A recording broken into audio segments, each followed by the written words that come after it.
ആഘോഷത്തില് ആളുകൾ ചിത്തില് ഒത്തൊരുമിച്ച് സ്വരപത്ത് പറഞ്ഞ് രസിച്ച് പല അത്തര തെച്ച് വിരാജിച്ച് ഏനാന്തത്തിലെ കുട്ടികൾ ചുറ്റിലും കുത്തിമറിഞ്ഞ് നടുപന്തലിലോടി നടന്ന് ചിലർ കൊന്നല തൂങ്ങുന്നേ.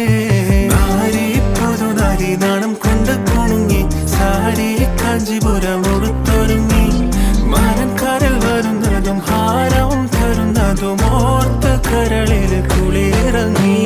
മംഗളനാളിലെ അങ്കിലി മുമ്പിലങ്കി മറിയുടെ അമ്പി മലിട്ട് അരച്ച് വരച്ചൊരുമായി രാജേ പന്തല കടവിലെ ഒപ്പനയാടണ 40 നിന്നണ സുന്ദരിമാരുടെ കജ്ജിലും